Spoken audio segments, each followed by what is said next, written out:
My God, if I have not convinced you by this point that the mainstream media is filled with the most vile, disgusting, wannabe tough guys, filled with people looking for gotcha moments, then I'm going to convince you of that right now.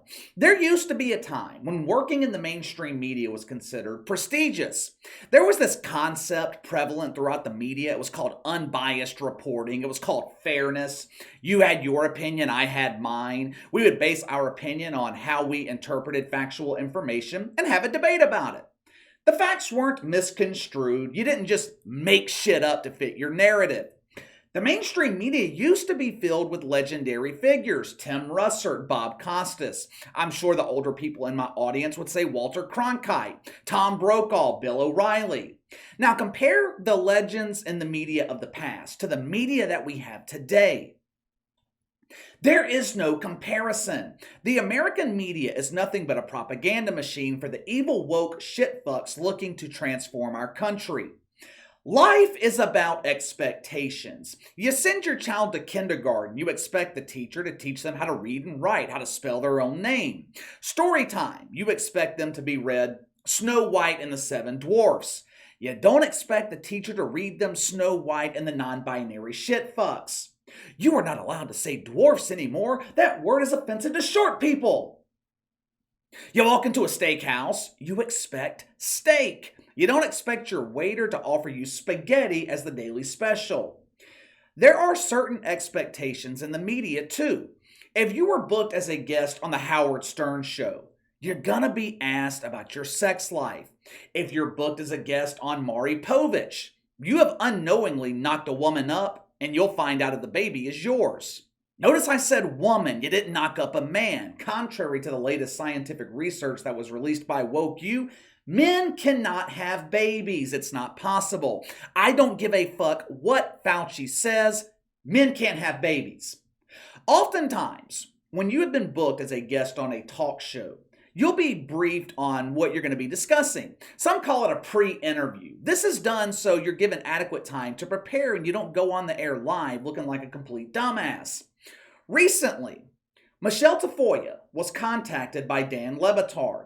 Dan Le Batard used to have a show on ESPN. He left the network, I think it was three years ago, because he felt his woke political opinions weren't being stifled.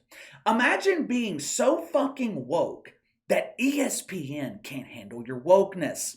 To my knowledge, the only people that have been kicked off ESPN for being too woke are Dan Le Batard and Jemele Hill, two minority millionaires that think America is systemically racist. At least Dan Le Batard earned his money. Jemele Hill, she's just a recipient of woke welfare. She is given money by these pussy corporations just so she doesn't call them racist. But anyway, Dan Le Batard, he contacts Michele Tafoya. He invites her on his show. Listen to her describe what the atmosphere was supposed to be like. I was hopeful, Greg, until I was invited onto a podcast recently, and I was invited with this. We want to talk about your great career and your new podcast. We think, is it okay if we talk to you for about 30 or 40 minutes? It was someone I knew from my past, so I said, okay. Yeah. The second I got on, bam, was ambushed with, you're anti-CRT, you're a racist, you cannot read the Florida law without it being a homophobe. I mean, I was absolutely ambushed. Okay, so Dan Le Batard, he invites Michele Tafoya on his show under the guise of talking about her lengthy career in media, her new podcast. She's now working at Fox News, a network which lately has displayed signs of leaning woke.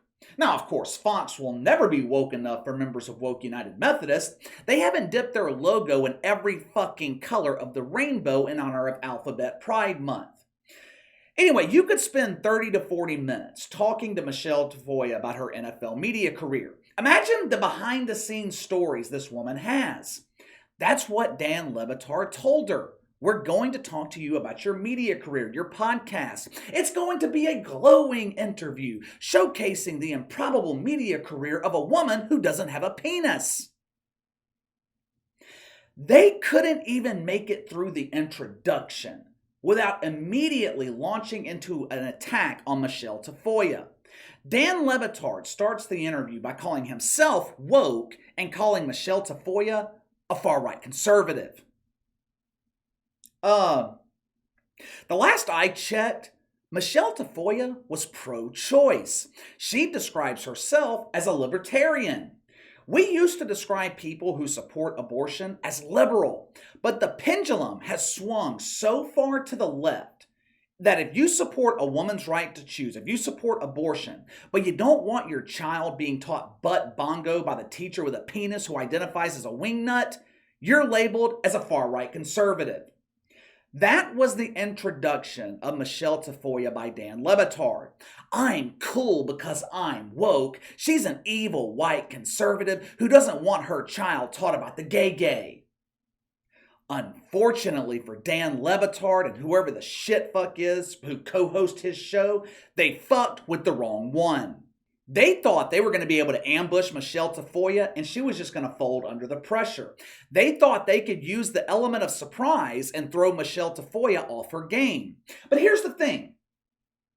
When you have the truth on your side and you're debating against people whose definition of racism is white owners paying black players millions of dollars to play sports, it is damn near impossible to be thrown off. Like I said, I don't know the name of this dumbass co-host, but he is clearly a graduate of Woke U. I want you to watch this exchange between Fuckknuckle and Michele Tafoya. Let me go ahead and warn you. You're going to be incredibly confused. This dude attempts to ask a question. He attempts to ask a question. He needs to buy himself a copy of Rosetta Stone because no one, including Michele Tafoya, knows what the fuck he's talking about. Watch this exchange. Ladies and gentlemen, in this corner, we have the beautiful, intelligent, eloquent, ageless Michele Tafoya. And in this corner, we have your typical woke dumbass, the man with no name, who possibly identifies as the non-binary lover of Leah Thomas. Roll the film. If I may, you led with your a pro-choice libertarian and you're a fiscal conservative, and then you said, I don't want to believe that one group is oppressed and another party is oppressors, and that is eschewing just, hey, I'm a fiscal conservative. Sociologically speaking, I am a conservative, and I believe in law and order. These are all platform issues and slogans of a party that is not just fiscally conservative.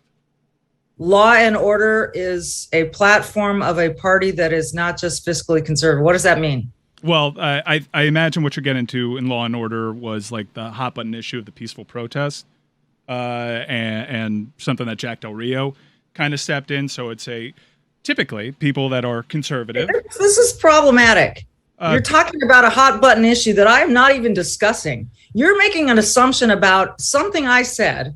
No, Law and order. Michelle, I'm not. No, look, I'm. You are. You just said. No, I'm independent. But when you say that you don't want to believe, what you are, but you just assigned a value to something I said that was so benign, and you've assigned the wrong value to it. Okay, all right. I'll let you explain the law and order. Why don't? Yeah, rather than just assume that I'm talking about something like Jack Del Rio. I don't even know what you're talking about. Okay, eliminate the Jack Del Rio part if you want to seize on that. Let's talk about the oppressors, and you don't want to believe that there is a group that is oppressed and there isn't a group that's oppressors, because I've seen your quotes on critical race theory, and I'm not just taking you at face value. That's not just fiscal conservatism. That's being a conservative. Like these are. Well, wait a minute. This is, there's so much labeling going on here. I just got on this Zoom call with you guys, and already the labeling is ridiculous. I mean, Dan just started with, I'm woke. You said that about yourself. And Michelle's you labeled me as far right. First of all, let me tell you one of my problems with this. Had the roles been reversed, had someone like Tucker Carlson invited an identifier on his show under false pretenses, perhaps they identify as Q. What does Q mean? It means I'm questioning. Questioning what? I'm questioning my sexuality. I don't know if I'm gay or straight. I don't know if I'm male or female. Sometimes I love myself. Sometimes I love my shovel. I'm in a constant state of confusion, so I identify myself as questioning. Yeah, I'm questioning too. I'm questioning your existence, you weird fuck. If Tucker Carlson invited the questioning queef on his show under false pretenses, the reaction in the mainstream media would be visceral. But when Dan Le Batard does the same thing to Michele Tafoya, the media completely ignores it.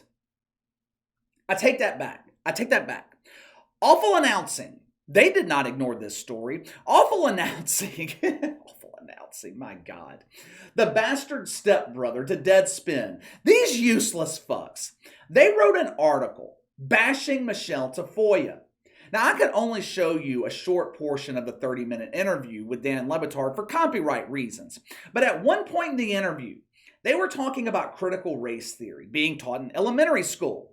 As I've explained before, critical race theory is meant to be taught in law school, not elementary school. Michele Tafoya was explaining that her child was being taught in school that because he is white, he is inherently racist. They are teaching her kid because he was born white, he was born with the racist gene. Awful announcing blasted Michele Tafoya for not providing tangible examples to Dan Le Batard's audience. She just claims she saw it on worksheets. We can't take her word for it. She's white, which makes her automatically deceptive. Michele Tafoya didn't show examples because she's just making shit up. No, she didn't bring examples because she was brought on the fucking show under false pretenses. If she had been told before the interview, we're going to talk about CRT in schools, Michele Tafoya could have provided examples, evidence. That's probably the reason they didn't give her the heads up. She was able to embarrass them on their own show without preparation. Now imagine what it would have been like had she not been ambushed. In the clip that I shared with you, that guy with no name, he called the riots in the summer of 2020 peaceful protest. And he labeled Michele Tafoya as a conservative because she believes in law and order. Okay. So let me get this straight. Burning down major cities, looting black businesses, storming police precincts, attacking and injuring police officers. That's what we describe as peaceful protest. Those people are labeled woke. People like Michele Tafoya, who believe these woke shitfucks should be in prison, she is an evil white conservative. I don't know about you guys, but I would rather be associated with the conservative side. I've never considered myself to be a conservative before. I've always thought of myself as politically moderate, in the middle. If my two choices, though, are associating with thieves and criminals or associating with people who shower on a regular basis, have all their teeth, and conceive children through sex with a woman instead of a man, I would rather be associated with the latter. Label me a fucking far-right conservative. I don't care. Just don't label me as woke. What Dan Le Batard did to Michele Tafoya, ambushing her in that interview, that's what these people do. That's what social justice warriors do. They have to use the element of surprise because they can't win the debate based on their premise. Their entire premise is based on myths and fantasies. This is why I think people don't go on programs hosted by people who only bathe on Wednesdays. It's not because they're scared. It's not because they don't think they can win the debate. It's because of shit like this. You're trying to ambush me. You're trying to publicly humiliate me to manipulate people into believing that you're right and I'm wrong. Good for Michele Tafoya for standing up for herself, not allowing that shitfuck to talk over her, not allowing them to twist the narrative. I continue to be impressed with Michele Tafoya. When I criticize the NWSL or the WNBA, I always get accused of hating women. He doesn't like women's sports. He's a misogynist. That couldn't be further from the truth. I just don't like women who pretend to be men. Call me old-fashioned, but I prefer my women to be like Michele Tafoya. Someone who knows how to act like a woman. Someone who's not counting their facial hairs in the mirror before going on the air. Someone who uses makeup to accentuate their natural beauty instead of covering for their male features. I like normal women. Don't give me a woke woman. Have you seen what woke women look like? Leah Thomas, Isaac Hennig, that pregnant woman in the Calvin Klein ad pretending to be a pregnant man. Megan Rapinoe. And you know, I could not mention examples of woke women without mentioning their crown jewel. Rachel Levine, the woman with a face that makes an elephant's ass look appealing. Rachel Levine. Well, let me know what you think. Dan Le Batard ambushing Michele Tafoya, then his co-host getting completely owned by her. Why do you think they felt the need to ambush her? Also, give me your personal preference. Do you like your women to be like Michele Tafoya or Leah Thomas, Megan Rapinoe? I think I already know the answer, but let me know. Sound off in the comments below.